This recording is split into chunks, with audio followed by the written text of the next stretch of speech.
প্রথম আলোর একটা নিউজে দেখলাম 52 জন ভুয়া জুলাই যুদ্ধের লিস্ট। তো তারা কেউ আপনার জমি সংক্রান্ত বিষয় নিয়ে মারামারি কইরা মারা গেছে, সে জুলাই যুদ্ধ হয়ে গেছে।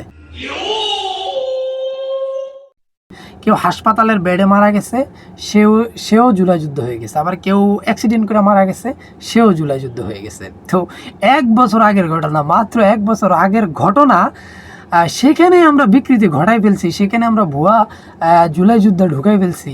আর 1971, সেটা তো আরও 55-53 বছর আগের ইতিহাস, সেটা আরও আগের ঘটনা।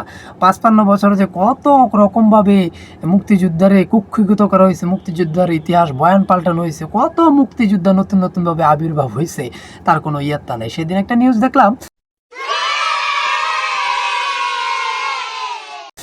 যে 2 বছর, মানে ওর বয়স ছিল মুক্তিযুদ্ধের সময়, 1971 সালে তার বয়স ছিল মাত্র 2 বছর। সে এখন শিশু মুক্তিযোদ্ধা এবং তিনি অলরেডি একটা সরকারি চাকরি করতেছেন মুক্তিযোদ্ধা কোঠায়। তো এভাবেই কিন্তু ইতিহাস বিকৃত হয়। তো আসলে দেখেন, আমরা হচ্ছে গিয়া চাটুকার, আমরা হচ্ছে তেলবাজ। আমরা ইতিহাসকে আমরা আমাদের মতো করে বানাই। ধরেন এই জুলাই আন্দোলনে তারেক রহমান সাহেব কিন্তু একবারও উনি বলেন নাই যে আমি এই জুলাই আন্দোলনের নায়ক, কিন্তু আমরা জোর করে উনারে বানাইতেছি জুলাই আন্দোলনের মহানায়ক। আমরা জোর করে বানাইতেছি, বিএনপির চাটুকাররা জোর করে উনারে বানাইতেছে, উনি কিন্তু হতে চায় না। হ্যাঁ, তো জুলাই আন্দোলনের এতটা সময় উনি কখনো স্টেটমেন্ট দেয় নাই যে আমি উপর থেকে নির্দেশ দিছি বা আমার নেতাকর্মীদেরকে আমি বলছি, এভাবে কোনো সময় উনি বলেননি।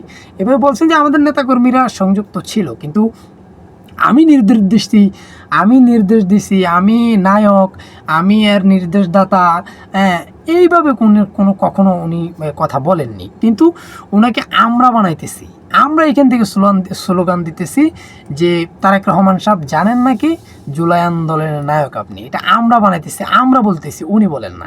ঠিক আছে, কারণ আমরা চাটুকার, আমরা বলতেই পারি, আমরা তেলবাস, আমরা বলতেই পারি। তো ধরেন 1971 সালের শেখ মুজিব সাহেবকেও ঠিক একইভাবে এই জাতির মহানায়ক বানাই দেওয়া হয়েছে। উনি 71 সালে 25শে মার্চে উনি আত্মসমর্পণ করছে, আত্মসমর্পণ করে পাকিস্তানিদের জেলে চলে গেছে। বাংলাদেশে কি হচ্ছে না হচ্ছে উনি কিচ্ছু জানেন না একেবারে। কিন্তু উনি যে জেল থেকে বের হয়ে আসার পরে ওনাকে আমরা জাতির পিতা বানাই দিছি, ওনাকে আমরা মহানায়ক বানাই দিছি, স্বাধীনতার স্থপতি বানাই দিছি, স্বাধীনতার মহানায়ক বানাই দিছি। উনি কিন্তু হতে চায় নাই, উনি একবারও বলেন নাই যে আমি মহানায়ক, আমি এই মুক্তিযুদ্ধের নেতৃত্ব দিছি। উনি একবারও বলছেন? একবারও বলেন নাই। কিন্তু আমরা চাটুকাররা উনারে বানাইছি, আমরা তেলবাজরা উনারে বানাইছি, আমরা এক প্রকার জোর করে উনারে এ মহানায়ক বানাইছি।